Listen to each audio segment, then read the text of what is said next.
પૂજ્યશ્રી વિશે ઘણી જ વાતો થઈ. એમની વાત તેઓ કરે એવી વિનંતી આપણે એમને કરીએ. કુમારપાળભાઈ, દર્શનાબેન કે હરેશભાઈ ત્રણેય જણે મૂળ સર્જક અને સાહેબ આ બંને વિશે વાત કરી છે. પણ સાહેબ એ યાત્રામાંથી પસાર થયા છે, એટલે અમરેન્દ્ર વિજય મહારાજ સાહેબની સાથેનો સંયોગ, એમનું મિલન, એમની પ્રેરણા, એમની તાલીમ અને પછી આ પુસ્તકના પ્રકાશન સુધીની યાત્રાની વાત ટૂંકમાં તો કેવી રીતે કરવી, પણ કવિ લાઘવની કલા જાણે છે, એટલે એ લાઘવની કલામાં પૂજ્ય કવિરાજને વિનંતી કરીએ કે તેઓ આપણી સમક્ષ આ વાત આપે આપણને બધાને, અને આપણે બધા ખોબલે ખોબલે ઝીલીએ. ચડાવવા લેવાના છે એટલે બધા એના માટેની સ્થિરતા પણ રાખશે. એક વિશેષ મહાનુભાવનું બહુમાન પણ આપણી વચ્ચે થવાનું છે, એટલે પૂજ્યશ્રી અને પછી અહીંથી ખાલી એક નાનકડી આભાર વિધિ છે, બીજું કશું નથી. ધન્યવાદ. શ્રમણ ભગવાન મહાવીરને વંદન. મારા ઉપકારી ગુરુદેવ, દીક્ષાદાતા ગુરુદેવ પ્રીતિચંદજી મહારાજ, એમને આજે વંદન કરું. અને મારા ધર્મગુરુ અમરેન્દ્ર વિજયજી મહારાજ, એમને આજે વંદન અને એમનું પુનઃસ્મરણ અને ઋણ સ્વીકાર કરવાનો આજે મોકો મળ્યો છે. આવા ગુણીજનો, રસજ્ઞ, ગુણજ્ઞ, મર્મજ્ઞ વ્યક્તિઓએ, આ એક એક વ્યક્તિ અભ્યાસી છે, શબ્દના જ નહીં ભાવોના. હરેશભાઈ હોય, દર્શનાબેન હોય, કુમારપાળભાઈ જેવા વાત કરતા હોય ત્યારે પછી એમાં કશું ઉમેરવાનું કે વધારવાનું હોય નહીં. હું મારી વાત કરું. અમરેન્દ્ર વિજય મહારાજ સાહેબનો સૌથી પ્રથમ મેળાપ આ જ ભદ્રેશ્વરમાં થયેલો. વર્ષ હતું 2031. મારી દીક્ષાને લગભગ 9 વર્ષ થયેલા. એમના વિશે પહેલાં વાંચેલું, એમના લેખો સૌથી પહેલાં કુમારપાળભાઈ મુંબઈ સમાચારની રવિવારની પૂર્તિમાં વિજ્ઞાનને અધ્યાત્મના લેખો છપાતા, તમને યાદ જ હશે. અને એ લેખમાળા થકી અમરેન્દ્ર વિજય મહારાજ સાહેબ જેવી વ્યક્તિ આપણામાં છે એની લોકોને, દુનિયાને અને કદાચ જૈન સંઘને પણ તે વખતે ખબર પડે. એ વાંચતા વાંચતા મનમાં આવેલું કે આ વ્યક્તિ કામના છે, પણ તે વખતે બહુ નાના, કેમ ને શું ને ક્યાં ને કેવી રીતે ને કંઈ ખબર ના પડે, સંકોચ પણ ખરો. પણ થયું એવું, કુદરતનું કરવું. કુદરત બધું જાણે છે, કુદરતને બધું આવડે, કેવી રીતે ક્યાં કેમ ગોઠવવું, શું કરવું ને ક્યાં ભેગા કરવા. તો અહીંયા અમે વિહાર કરતાં કરતાં ગુજરાતમાંથી આવ્યા, અને જ્યાં આવ્યા ને ખબર પડી કે અહીંયા એક સાધુ મહારાજ છે. કોણ છે? તો કે અમરેન્દ્ર વિજય છે. અંદર એક ટાઢકનો શેરડો પડ્યો. તે વખતે ઉંમર હશે મારી 21 વર્ષ તે વખતે. અને આ પછી દર્શન કર્યા, મળ્યા, અને ત્યારથી જે અનુબંધ સર્જાયો, અને એમાં ઋણાનુબંધ પણ હશે, કોને ખબર. એ અનુબંધ આજે અહીં સુધી આપણને, તમને ને અમને બધાને અહીંયા લઈ આવ્યો છે. અમરેન્દ્રજી મારા સાહેબે મને આ પુસ્તક આપ્યું, અને હું એકી બેઠકે વાંચી ગયેલો તે વખતે. અને પછી બીજા દિવસે ગયો અને મેં પ્રશ્ન પૂછ્યો કે મારા સાહેબ આ અનુભવ શું છે? આ અનુભવની વાતો બહુ છે આમાં. અનુભવ. આ પુસ્તકનું નામ અંગ્રેજીમાં પણ એ જ રાખ્યું છે, ધ એક્સપિરિયન્સ. અનુભવ, જે પરમ તત્વ છે, અંતરમાં રહેલું કોઈ દિવ્ય તત્વ છે, સ્વસ્વરૂપની જે વાતો છે, એનો અનુભવ થવો જોઈએ. સ્વાનુભવની પ્રક્રિયા બધી આમાં જ. પણ તોય મેં ત્યાં જઈને આ બાઘા જેવો પ્રશ્ન પૂછ્યો કે અનુભવ એટલે શું, એ શું છે? અમરેન્દ્રજી મહારાજ સાહેબે કહ્યું કે તમે ભલે એકવાર એકી બેઠકે વાંચી ગયા, પરંતુ આ પુસ્તક એ રીતે વાંચવાનું નથી. તમે શાંતિથી બીજી વાર વાંચશો ને તો તમારા બધા પ્રશ્ન જવાબ એમાંથી જ મળી જશે. અને વાત સાચી છે. અનુભવની તો એટલી બધી વાત કરી છે, પણ એ ધ્યાન બહાર ગઈ. હમણાં કુમારપાળભાઈએ કહ્યું કે આ પુસ્તક કઠિન પડે એવું છે. હરેશભાઈએ પણ કહ્યું, વાત સાચી છે. અમરેન્દ્ર વિજય મહારાજ સાહેબે આ ગ્રંથની પહેલી આવૃત્તિ, પહેલી વખત જે છપાયું ત્યારે હું નહોતો. ત્યાર પછી અમે મળ્યા, અને પછી જે સાથે રહેવાનું થયું, તો એમાં આ પુસ્તકના ફરી પછીની આવૃત્તિઓમાં સેવા આપવાનું અવસર મળ્યો અને એના કારણે આ પુસ્તક કુમારપળભાઈ, દર્શનાબેન, જેટલી વાર પ્રૂફો આવે ને, નવી આવૃત્તિ છપાય, પ્રૂફો આવે, મને મોકલે થપ્પા એ વાંચ્યું ને ત્યારે પ્રૂફ જોવાનું ભૂલી જાઓ વાંચવા લાગી જાઓ. અને તો એનો અર્થ એ કે આ પુસ્તકમાં પણ કોઈ રસ હોવો જોઈએ. દુનિયાના બીજા બધા રસ છે ને એમ એક અધ્યાત્મનો રસ છે, અધ્યાત્મનો આનંદ છે, એ જરા જુદી જાતનો છે. આપણને ખાવાના, પીવાના, પહેરવાના, ઓઢવાના, જોવાના, ફરવાના એવા રસની ખબર છે, પરંતુ કશું ન કરવાના, કશું કરવું નહીં અને એમાં કોઈ રસ હોય? કેવો હોય કે હોઈ શકે નહીં, પણ છે. તો આ જે અંદરનો રસ છે એને ત્યાં સુધી પહોંચવા માટે, પ્રાપ્ત કરવા માટેની જે બધી વાતો એ આ ગ્રંથમાં ઠાંસીને ભરેલી છે. મારા સાહેબે એક વાક્ય જાણે પેલો સુથાર કે શિલ્પી કેમ પથ્થરને ટોચીને માપસર એનો ઘાટ ઉતારે. મેં જોયું છે મારા સાહેબની સાથે કામ કરતાં કરતાં, એક વાક્યને 4 વાર લખે, આખું પાનું છેકી નાખે અને ક્યારેક તો એવું બનેલું છપાયેલું પ્રૂફ કેન્સલ અને બીજી વાર લખે અને બીજી વાર છપાય. આખું પુસ્તક રોકાઈ રહે 6 મહિના 8 મહિના, કશો વાંધો નહીં. તો આ મારા સાહેબે જીવનભર જે શોધ કરી, એ શોધક હતા, સાધક હતા, શોધક હતા અને સાથે સાથે બોધક પણ હતા. તો એ મારા સાહેબે પોતાના જીવનની આખી જે શોધ યાત્રા, એના પરિણામે એમને મળેલું જે અમૃત, જે તત્વ, જે મર્મ મળ્યો, એ એમણે આ કેવી રીતે મળ્યો એ કુમારપાળભાઈએ વાત કરી, પુસ્તકમાં આવે જ છે. કેવી રીતે આ વાત એમના હૃદયમાં શોધ કરતા હતા ને, બહુ મથામણ, બહુ મૂંઝવણ, બહુ જ વેદનામાંથી પસાર થયા છે.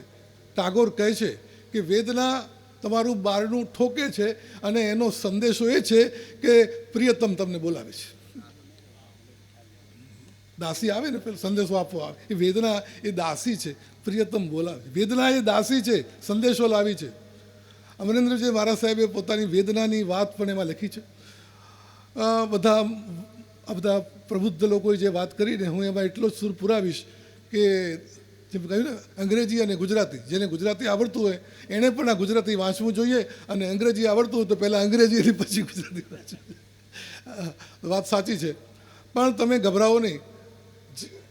ઘણી વાર લોકો આ હવે 60 બુદ્ધિ નાઠી, હવે ઉંમરથી હવે પાકા ગળે કાઢ.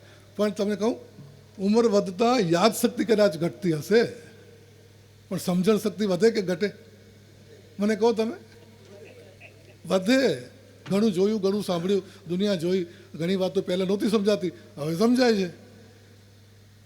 તો તમે શાંતિથી ક્યારેક, હવે આખું પુસ્તક એકવાર ભલે પાના ઉથલાવી જાય, આખું પુસ્તક ભલે વાંચી જાઓ, પરંતુ પછીથી એ નિશાળીઓ જેમ પોતાનું લેસન કરે અને એક પાઠ સમજે અને પછી લખે, એવી રીતે વાંચશો તો આ પુસ્તકમાંથી તમારા જોગું, સૌના જોગું ઘણું બધું મળી રહેશે.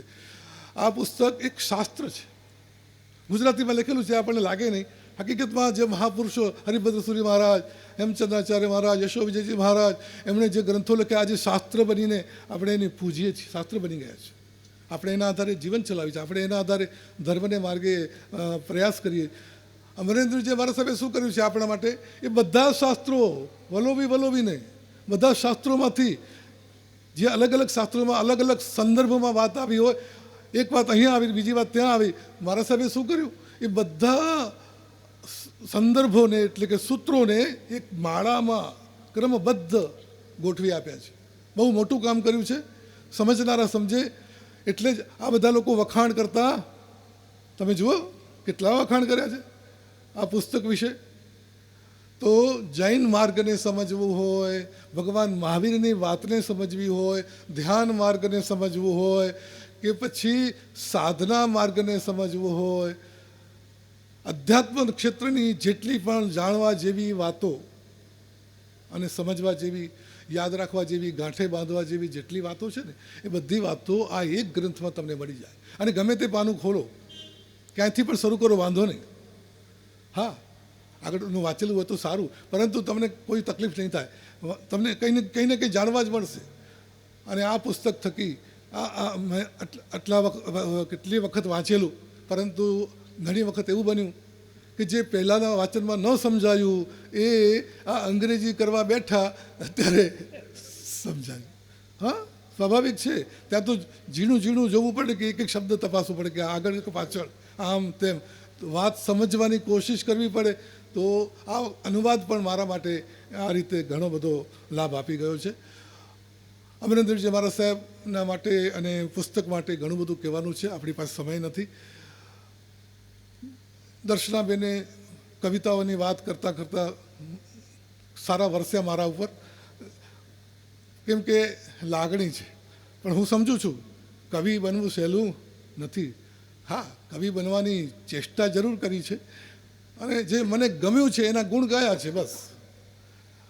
ગીત બધાના એટલે રહેવાતું નથી એટલે ગવાઈ ગયું. પણ એક આનંદ છે કે આવા બધા ગુણજ્ઞ રસજ્ઞ લોકોને આ ગમે છે અને એમાં ક્યાંક એમને વખાણવા જેવું લાગે છે, તો એક આનંદ છે, એક સંતોષ છે કે ના ના ઠીક છે, કંઈ વાંધો આવે, ગભરાવા જેવું નથી. તો ઝરણું મને તો ગમે જ છે, પણ તમને જરૂર ગમશે. એક જાહેરાત પણ કરવાની છે, અત્યારે આપણે પૂરું કરીએ છીએ. હા, તો તમે આગળ લાવો, આગળનું કામ ચાલુ કરો. પુસ્તક વિશે અમરેન્દ્ર વિજય તો લખી ગયા. આપ પણ આપની અનુભૂતિઓ લખો, આપની આત્મકથા લખો, તો અમને જાણવા મળશે. આ અમારો અસભ્ય શબ્દ વાપરું છું હું, હુકમ છે.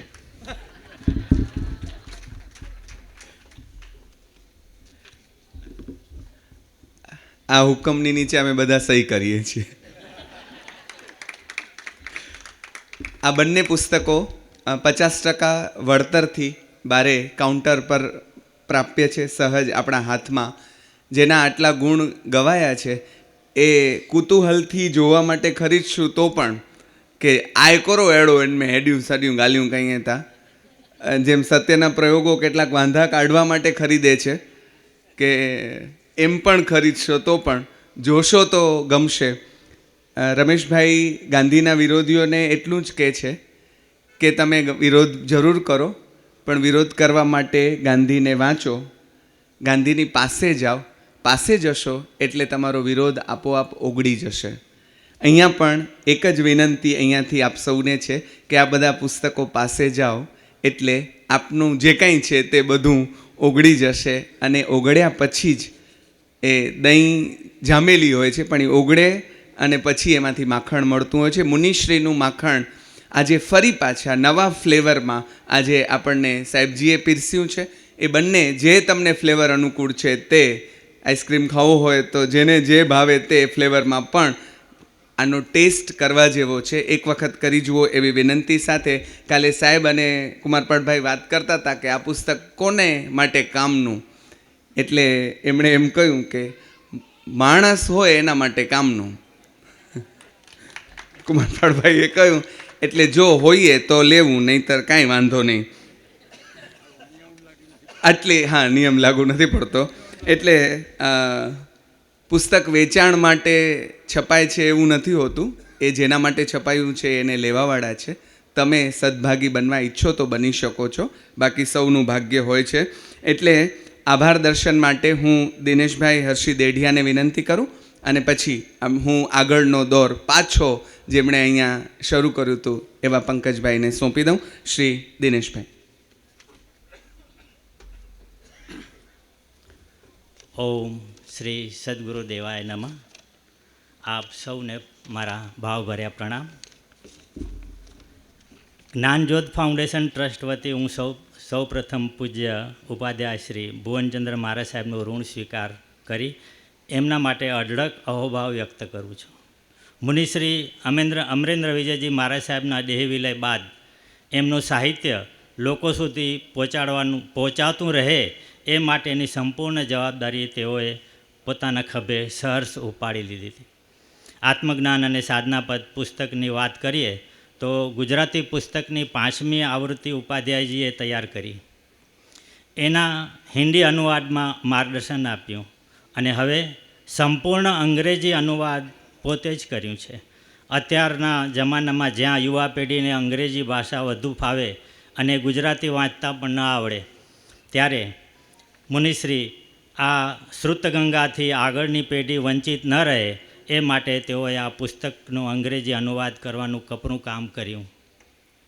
ઉપાધ્યાયજીના અથાગ પરિશ્રમનું આ ફળ કે આટલું ઉત્તમ અનુવાદ તૈયાર થયું છે, જ્ઞાનજ્યોત ફાઉન્ડેશન ટ્રસ્ટ ઉપાધ્યાયજીનું સદાય ઋણી રહેશે. મુનિશ્રી અમરેન્દ્ર વિજયજી મહારાજ સાહેબ અને એમના સાહિત્યને સચોટ અને સુયોગ્ય અને સુવ્યવસ્થિત રીતે ઉજાગર કરે અને અધ્યાત્મ રસિકોને આ પુસ્તક વાંચવા પ્રેરણા મળે એવી ઉત્તમ પ્રસ્તાવના પૂજ્ય રાકેશજી ઝવેરીએ લખી આપી છે. તે બદલ અમે સદાય એમના ઋણી રહીશું. આ અનુવાદ કરવામાં જેમણે ઉપાધ્યાયજીને ખૂબ મદદ કરી, તેઓ લગભગ 10થી વધારે વર્ષોથી આ કામમાં જોડાયા છે એવા રિટાયર સાયન્ટિસ્ટ એટલે જયવંતીબેન કેનિયાની અમે અનુમોદના કરીએ છીએ અને એમનો આભાર માનીએ છીએ. આ પુસ્તક તૈયાર થયું અને એમના વિમોચનની વાત આવી ત્યારે પદ્મશ્રી ડૉક્ટર કુમારપાળભાઈ દેસાઈએ પોતાના વ્યસ્ત શેડ્યુલમાંથી સમય કાઢી ખાસ કચ્છ પધારવા માટે સંમતિ આપી. આ પુસ્તકનું ઊંડું અધ્યયન કરી પ્રભાવક રીતે એના ઉપર વાત કરી એ માટે અમે એમનો વિશેષ આભાર માનીએ છીએ. સાથે શ્રી હરેશભાઈ ધોળકિયાએ જેઓ પણ આ પુસ્તકનો સરસ પરિચય કરાવ્યો, એમનો પણ અમે આભાર માનીએ છીએ. શ્રી રમણીકભાઈ સોમેશ્વર કે જેમણે એ ઝરણું પુસ્તકની સરસ પ્રસ્તાવના લખી આપી અને ડૉક્ટર દર્શનાબેન ધોળકિયાએ રસપ્રદ શૈલીમાં પૂજ્ય ઉપાધ્યાયજીની કવિતાઓની વાત કરી આપણને કવિલોકની સફર કરાવી, એમનો પણ અમે આભાર વ્યક્ત કરીએ છીએ. The experience and the path પુસ્તકની ટાઈપિસ્ટ માટે એટલે ટાઈપ સેટિંગ માટે અને મુદ્રા કમ્પ્યુટરના શ્રી મનીષભાઈ અને આ પુસ્તકના પ્રિન્ટિંગ માટે જૈન પ્રિન્ટરી શ્રી શશાંકભાઈનો અમે આભાર માનીએ છીએ. તેમજ ઝરણું પુસ્તક માટે શ્રી કિરીટ ગ્રાફિકના શ્રી શ્રેણિકભાઈ અને દરેક કવિતા માટે સુંદર ચિત્ર બનાવવા માટે શ્રી અંકુરભાઈ સૂચકનો આભાર માનીએ છીએ અને વ્યક્ત કરીએ છીએ. શ્રી પાર્શ્વચંદ ગચ્છ ધજા મહોત્સવ કમિટીના ખાસ આભાર વ્યક્ત કરીએ છીએ કે જેમણે આ વિમોચન પ્રોગ્રામ માટે સ્થળ, મંડપ આદિની વ્યવસ્થા બહુ જ સરળતાથી કરી આપી. અમે ખાસ યાદ કરીએ છીએ જ્ઞાનજ્યોત ફાઉન્ડેશન ટ્રસ્ટના શ્રી વડીલ ટ્રસ્ટી શ્રી રતિલાલભાઈ સાવલાને કે જેઓ આજના પ્રોગ્રામમાં આવી શક્યા નથી, પણ જેમને મુનિશ્રીના સાહિત્ય પ્રકાશનના વર્ષો સુધી શરૂઆતથી ફાઉન્ડર આ મુનિશ્રીના સાહિત્ય પ્રકાશનના કામમાં ઘણું યોગદાન આપ્યું છે અને અમને પણ સતત માર્ગદર્શન આપતા રહ્યા છે. બંને પુસ્તકના પ્રકાશન માટે આર્થિક અનુદાન આપનાર દાતાઓશ્રી પણ વિશેષ આભાર પ્રગટ કરીએ છીએ.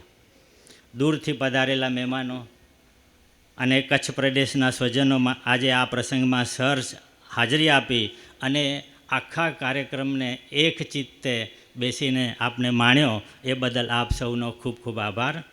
અમે આશા રાખીએ છીએ કે આ અંગ્રેજી અનુવાદથી વધુને વધુ લોકો લાભાન્વિત થાય, યુવા પેઢી ખાસ કરીને આપણા છોકરાઓ તો થાય અને અધ્યાત્મ માર્ગે ખૂબ પ્રગતિ કરે એવી અભિલાષા સાથે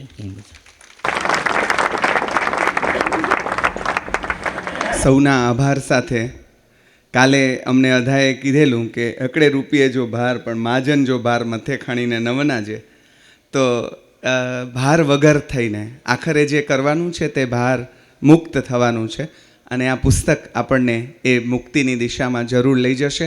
સૌ વડીલ સ્વજનોના અઢળક આભાર સાથે સૌને નમ્ર પહેલાં ગણનું સન્માન હતે જ પોય એની કે હા, તો પંકજભાઈ આવશે. ફરી આવા 1-2 જાહેરાત કે આના પછી એપ્રિલમાં પરમ પૂજ્ય આચાર્ય વિજય શીલચંદ્રસુરી મહારાજ સાહેબની નિશ્રામાં અમદાવાદમાં જ અમરેન્દ્ર વિજય મહારાજ સાહેબ અને એમના કાર્ય વિશે અને આ પુસ્તકના સંદર્ભમાં એક અદ્ભુત કહી શકાશે એવો કાર્યક્રમ આયોજિત થવા જઈ રહ્યો છે.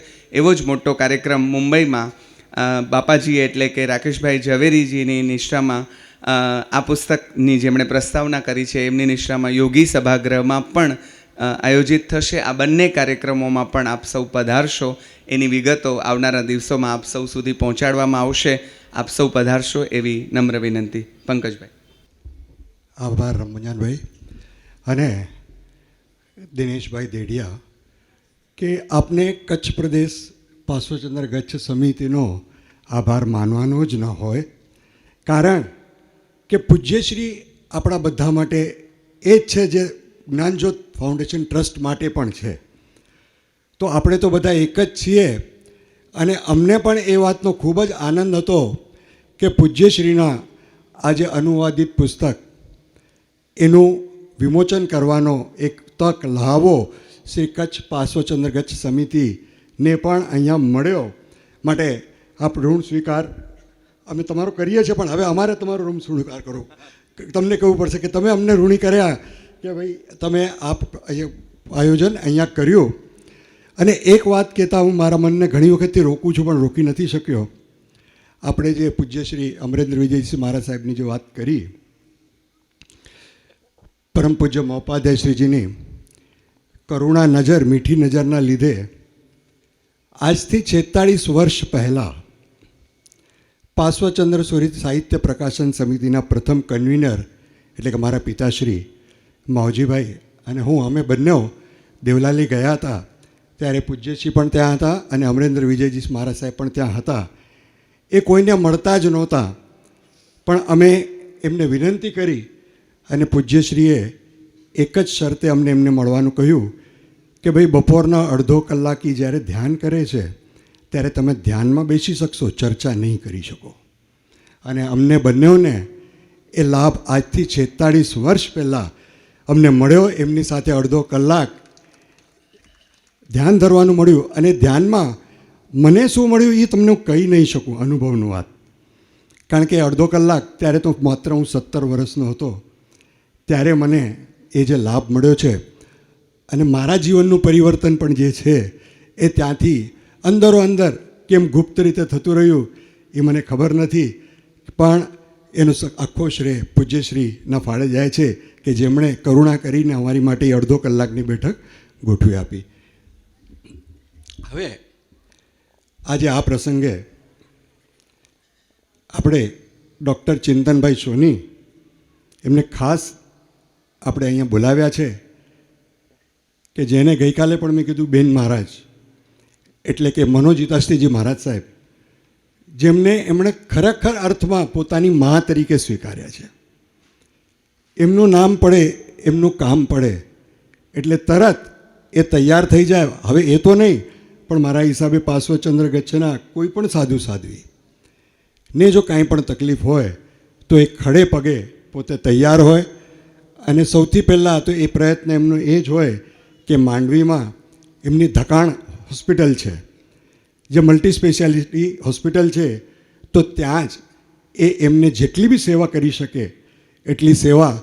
અને આખા કચ્છમાં ક્યાંય પણ જો તકલીફ હોય તો એ તરત પહોંચી જાય. એટલું જ નહીં, પણ અમે જે આ 5 દિવસનો છરીપાડિત સંઘ કરેલો તેમાં પણ અમને ડૉક્ટરની વ્યવસ્થાની જરૂર હતી. તો કોઈ ડૉક્ટરની વ્યવસ્થા અમારી સાથે 5 દિવસ થાય એમ નહોતું. તો ત્યારે એમણે મને કહ્યું, પંકજભાઈ તમે ચિંતા કરતા નહીં, તમે મને ફક્ત એક ફોન કરજો, તમારી પાસે ડૉક્ટર હાજર હશે અને કોઈ ક્રિટિકલ પોઝિશન હશે તો હું મારા 10 કામ છોડીને પણ તમારે ત્યાં હાજર થઈ જઈશ. એવા શ્રી ચિંતનભાઈ, ડૉક્ટર ચિંતનભાઈ આપ પધારો.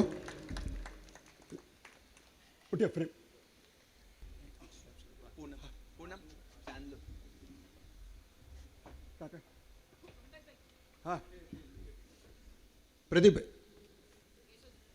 આવે છે કાકા.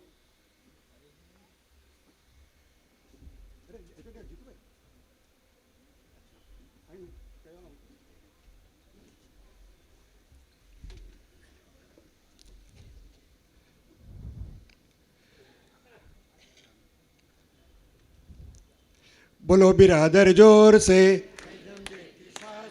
બોલો બિરાદર જોર સે. અને એક ખાસ વાત કે એમના એટલે જે કન્સલ્ટિંગ રૂમ છે અને તે એમ જ એમના મિસિસ એટલે ડૉક્ટર ચાંદનીબેન એમની બંનેના કન્સલ્ટિંગ રૂમમાં શ્રીમંદર સ્વામી 365 દિવસ બિરાજમાન હોય છે અને એમને પગે લાગીને જ એ આગળનું કાર્ય બધું કરે છે. તો આજે આપણે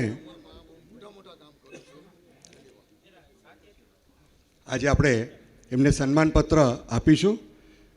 પરમ પૂજ્ય મનોજીતાશ્રીજી મહારાજ સાહેબ માનવતાના આદર્શને જ્વલંત કરતા સેવા ધર્મને જીવન મંત્ર બનાવતા અત્યંત લાગણીશીલ ડૉક્ટર ચિંતનભાઈ આપે આપના ગુરુમાં પરમ પૂજ્ય મનોજીતાશ્રી મહારાજ સાહેબની 9 વર્ષ અખંડ સેવા કરી માની એક હાકલે દોડી આવતા અમે નજરે નિહાળ્યા છે. આપ ઉત્તરોત્તર સેવા માર્ગે આગળ વધો, અનેકના સ્વાસ્થ્ય અને સ્વસ્થ બનાવતા રહો. પાર્શ્વચંદ્ર ગચ્છવરિષ્ઠ પરમ પૂજ્ય મહોપાધ્યાય શ્રી ભુવનચંદ્રજી મહારાજ સાહેબના શુભાશીષ ગુરુ ભક્તોની શુભકામના માની સદા અમી વર્ષા. લિખતન શ્રી કચ્છ પ્રદેશ પાર્શ્વચંદ્ર ગચ્છ જૈન સંઘ.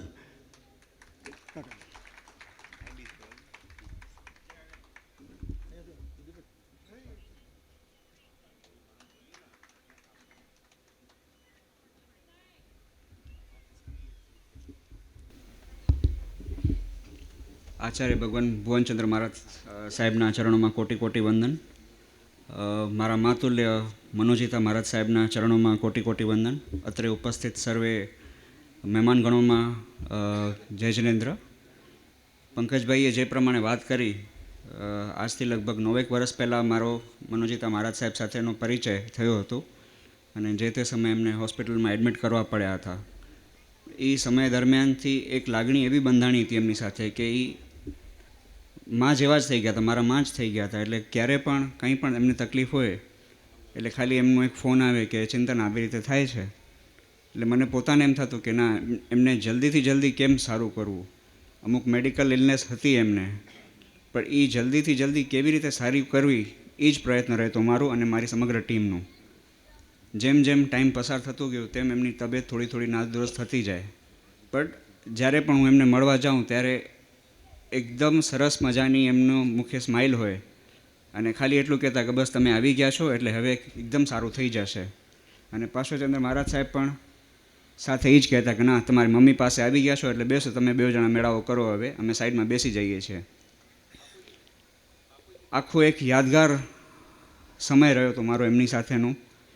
અને મને હજી પણ યાદ છે કે જ્યારે મેં અમારી ધકાણ હોસ્પિટલનું નવીનીકરણ કરીને એનું ઉદ્ઘાટન હતું, સમારોહ હતો, ત્યારે મહારાજ સાહેબનું દેહ વિલય થયું હતું અને પાર્શ્વચંદ્ર મહારાજ સાહેબે ફોન કરીને જાણ કરી હતી કે આ રીતનું બનાવ બન્યું છે. અમે લોકો સતત સંપર્કમાં જ હતા ને એમણે ખાસ ખાલી એટલું પૂછ્યું કે તમે આવી શકશો એમના અંતિમ ક્રિયામાં, તો ત્યારે અમે એ પ્રમાણેનો સમયગાળો ફાળવીએ. એટલે મેં ખાલી મહારાજ સાહેબને એટલું કહ્યું, મહારાજ સાહેબ તમે મારી ચિંતા ના કરો, તમે જે સમય કહેશો એ સમયે હું ત્યાં હાજર હોઈશ.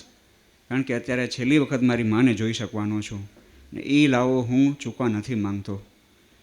ત્યારે એમની પાસે જઈ અને એમને જે વંદન કર્યા એ આખો અનુભવ અલગ જ હતું એમનું. બધા એકદમ લાગણીસભર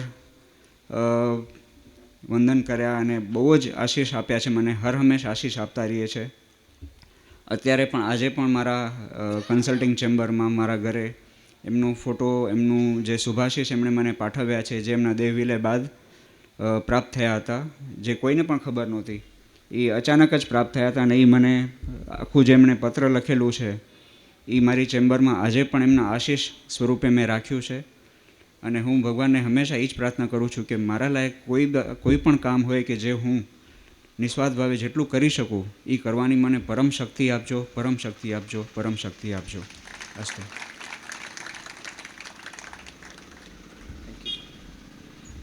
આભાર ડૉક્ટર સાહેબ. વ્યક્તિઓ આપણી વચ્ચેથી જતી હોય છે પણ સ્મૃતિઓ અકબંધ રાખે છે એને. એટલે હવે ભદ્રેશ્વર વસઈ તીર્થના પ્રમુખ ટ્રસ્ટી અને આપણા કાર્યક્રમના પ્રમુખ શ્રી ડૉક્ટર પ્રવીણભાઈ શાહને વિનંતી કરીએ કે તેઓ પ્રમુખ સ્થાનેથી પોતાની વાત કરશે. આદરણીય ડૉક્ટર પ્રવીણભાઈ શાહ. પૂજ્ય તીર્થંકર મહારાજ સ્વામી અને પાર્શ્વનાથ દાદાની નિશ્રામાં આજે યોગપ્રધાન દાદા સાહેબ પાર્શ્વચંદ્રી મહારાજ સાહેબનું ઉત્સવ અહીંયા યોજાયો છે તેવે સમયે પૂજ્ય સાધ્વીજી મહારાજોને વંદન, પૂજ્ય ઉપાધ્યાય શ્રી સાહેબને વંદન. મારે તો આ બધી અધ્યાત્મની વાતોમાં ખાસ મને બહુ ખબર બી પડે નહીં, જે થોડી ઘણી ખબર પડે છે આજે જાણ્યું. પણ હું તો વાણિયાની હિસાબે વાત કરું છું. આપ બધાએ લગભગ મારા જેવા જ હશો એમ મને લાગે છે. હા, સાચું કહી દઉં, ખોટું નથી એ તો તમને જરા બી. હવે અત્યારે ખાસ તો એટલા માટે સોરી, જે બધા રમજાનભાઈ, કુમારપાલભાઈ, દર્શનાબેન, હરેશભાઈ અને બીજા બધા સુગુણોનો અહીંયા પધારવા બદલ ખૂબ ખૂબ આભાર. અમારા ભદ્રેશ્વર તીર્થમાં આપ સૌ બધાના પગલાં થયા તે માટે હું તમારો ખૂબ આભાર માનું છું. હવે મારે થોડી ખાસ જાહેરાત તો એ કરવાની છે કે આપણા ગુરુદેવનું એક સ્વપ્ન છે કે ભદ્રેશ્વર તીર્થમાં એક મ્યુઝિયમ અને સાથે જ્ઞાનનું એક નાનકડું બનાવીએ અમે તો સારું થાય. એ માટે જગ્યા બી પસંદ થઈ ગઈ છે, બધું છે, પણ પૈસાની જરા કમી છે. હવે થોડી મહેનત અમે કરીએ છીએ મુંબઈમાં બી અને બધે ઠેકાણે જ્યાં બીજા થઈ શકે ત્યાં કરશું. જાહેરાતમાં એવું છે કે લગભગ 5,000 4,000 થી 5,000 સ્ક્વેર ફીટનું આ મકાન બંધાશે. એમાં આપણા બધા જે જૂની મૂર્તિઓ, જૂની ચીજો છે એ બધી એમને રાખવાનો પ્રયત્ન કરશું. તે ઉપરાંત જો વધારે કંઈ કરી શકે તો જ્ઞાન માટે બી કરશું. એ તો બધું રાખશું હા, વળી હું ભૂલી ગયો. સારું યાદ કરાયું. હા, ઘણા ચિત્રપટો અને આપણે ત્યાં લગભગ 40 મૂર્તિઓ મોટે ભાગે જગડુશાના સમયની મળી છે આપણને. આપણો જ્યારે જીર્ણોદ્ધારનો પાયો ખોદાતો હતો ત્યારે મળી છે. બધી ખંડિત જ છે, પણ છતાં બી જે મૂર્તિઓનો મોઢું દેખાય છે તો ખંડિત તો પણ બહુ સરસ છે. અમુક 3 મૂર્તિઓ તો બહુ મોટી છે, લગભગ 42 ઇંચની છે, સાચવી રાખી છે. બહુ જાહેરાત નથી કરી કારણ કે આર્કિયોલોજીકલ ડિપાર્ટમેન્ટવાળા હેરાન કરે તો મુસીબત થાય એ હિસાબે અમે ઠંડુ રાખ્યું છે એ બધી મૂર્તિઓ. તે ઉપરાંત જે બી બીજું કંઈ હશે એવું અમે રાખશું. અહીંયા ઘણી યક્ષણી પત્ર મળી છે, પીઠિકા બધી, એ બધું રાખશું. પટ છે આપણે ત્યાં જૂના પટ છે, કદાચ તમે બધાએ જોયા જ હશે. આપણા આગલા દેરાસરમાં એ બધા પટ હતા, એ બધા સાચવશું. અને આ મહારાજ સાહેબનું એક સ્વપ્ન છે, ખાસ છે, પણ હજી સુધી અમે કંઈ કરી શક્યા નથી. તો હું અહીંયા થોડી જાહેરાત કરવા માગું છું કે લગભગ નકરો મેં નક્કી કર્યો છે, લગભગ 61 લાખ રૂપિયા આખા પરિસરને નામ આપવાના. એમાં 2 વિંગ હશે એ 35-35માં અને એક વચમાં નાની જગ્યા હશે તે 25માં. તે ઉપરાંત આ બધા સંઘના બધા આટલા હું જોઉં છું કે ત્યાં ઘણા માણસો અહીંયા આવ્યા છે, લગભગ 400-500 લોકો આવ્યા છે એમ મને લાગે છે, એમ મને પંકજભાઈએ કહ્યું. તો મારી ટેલ છે નાખવાની કે મને થોડું ગમે એમ કરીને 1.5 કરોડ રૂપિયામાં ઊભા કરી આપો. 1 લાખ રૂપિયાનો નકરો હું નક્કી કરું છું. એનાથી નાનો બી 25,000નો નકરો બી નક્કી કરું છું. એનો બધાનું યોગ્ય નામ યોગ પ્રમાણે ત્યાં આપશું અમે. તો મહેરબાની કરીને આ સ્કીમનો લાભ લેશો તો આપણે જે મહારાજ સાહેબની આટલી બધી પ્રશંસાને કરી એમનું સ્વપ્ન સિદ્ધ થશે. એટલું જ મારે તો બસ કહેવાનું છે. બાકી આ બધાનો આભારી છું.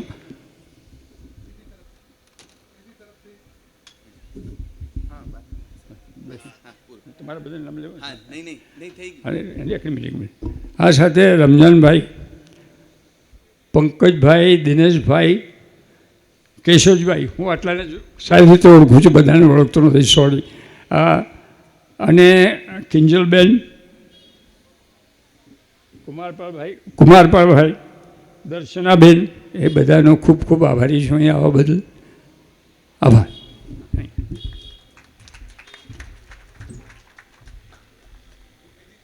યસ, ભદ્રેશ્વર તીર્થ તરફથી પેઢી તરફથી બહુમાન થઈ રહ્યું છે અને આ પ્રસંગે હું ડૉક્ટર પ્રવીણભાઈ શાહનો પણ ખૂબ ખૂબ આભાર માનીશ કે પાશ્વચંદ્ર ગચ્છનો કોઈ પણ કાર્યક્રમ હોય તો ત્યારે આપણે ખાલી એમને કહેવાનું હોય કે સાહેબ અમને આ જગ્યા વાપરવા જોઈશે, તો એ કે આ બધું તમારું જ છે, તમને શું જોઈએ છે ફક્ત એટલું કહેજો એટલે તમને એ બધું જ અહીંયા મળી જશે. પછી એ રૂમ હોય, ભલે દર્શનાબેન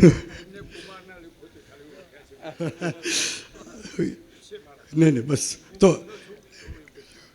દર્શનાબેન હા તો સાથે બરોબર મેળ બેસી જાય ને. દર્શનાબેનનું બહુમાન કરશે પ્રમુખ શ્રી ડૉક્ટર પ્રવીણભાઈ. અને આજે પણ જ્યારે આપણે આ બધું ગોઠવણી 4 મહિના પહેલાં થઈ,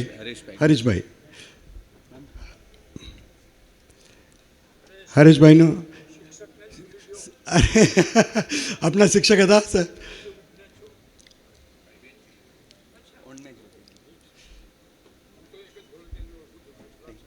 હરીશભાઈનું બહુમાન કરશે ડૉક્ટર પ્રવીણભાઈ શાહ પેઢી તરફથી. બોલો બિરાદર જોર સે.